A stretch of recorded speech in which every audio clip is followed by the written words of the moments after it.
Every morning, Sora woke with the same sound in his ears. A heartbeat. Slow, heavy, wrong. Not the quick rhythm of a living body. Something deeper, thicker, like liquid pushing through narrow tubes, like oil moving through pipes. Thump, thump, thump. It did not come from outside.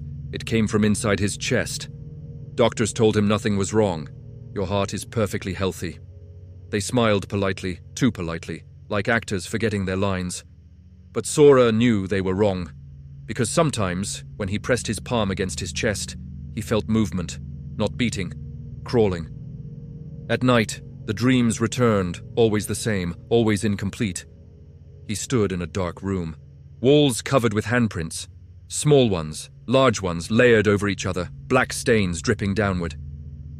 In the center, a table, metal, cold, wet.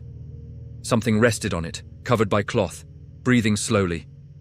He never lifted the cloth, because he always woke first, except tonight. The room smelled like iron, the cloth moved, slow, rising and falling. Something alive beneath.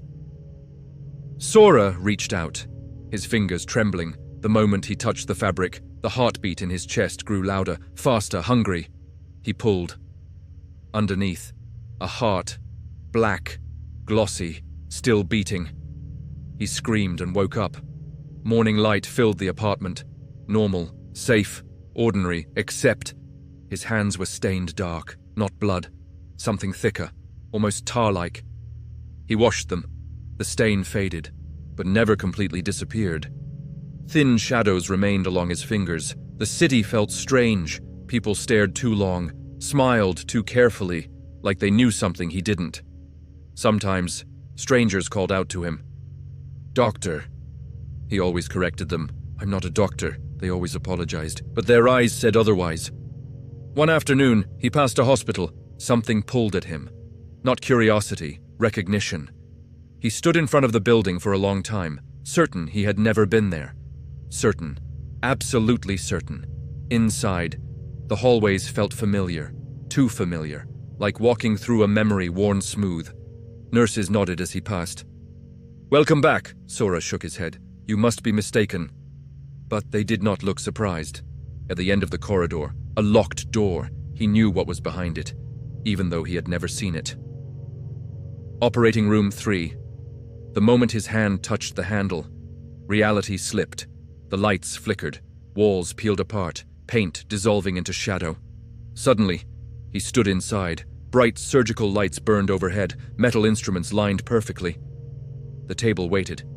Someone lay on it, covered in white sheets, breathing slowly. Voices echoed, distorted, overlapping. "He's stable." "Are you sure about this?" He signed the forms. Sora turned. Another man stood beside him, wearing surgical gloves, mask pulled down, face pale, eyes hollow. The man looked exactly like him.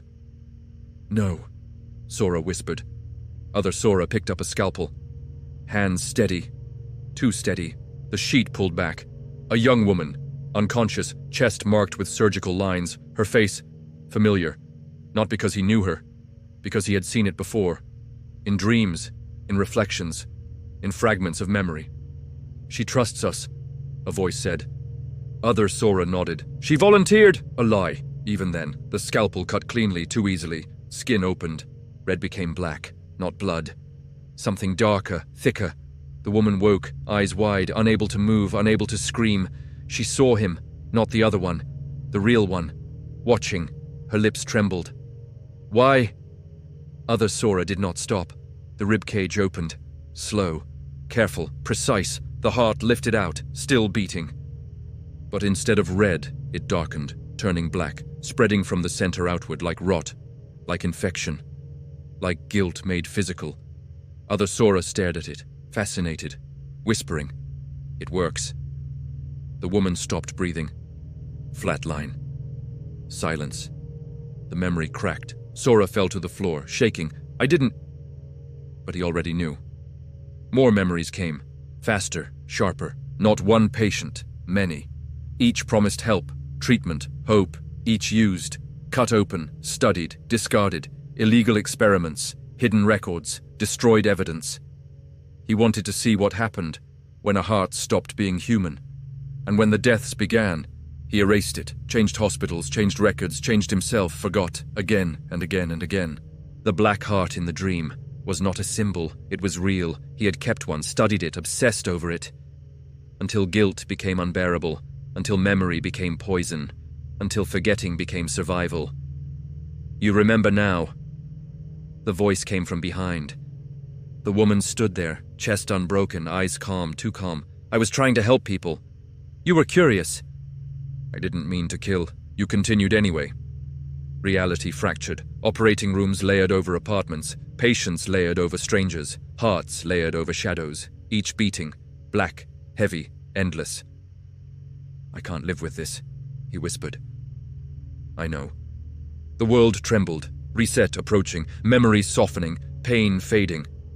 You can forget again. The black hearts began dissolving, voices fading, truth slipping away.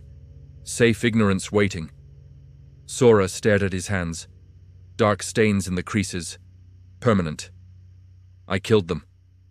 The fading slowed. I chose to forget. Time hesitated. I remember. The world stopped shaking. The woman watched him, silent. Is there forgiveness? He asked. No. The answer felt clean, honest, final. Is this punishment? Yes. He nodded, because punishment felt deserved. The woman stepped backward, fading, returning. You don't deserve peace. I know. You don't deserve to forget. I know. She disappeared. The hospital returned to normal, clean, quiet, empty. Sora walked outside. The world continued, people passing, cars moving, life unchanged. But inside his chest, the heartbeat remained. Slow, heavy, black, not redemption, not healing, memory endless, thump, thump, thump.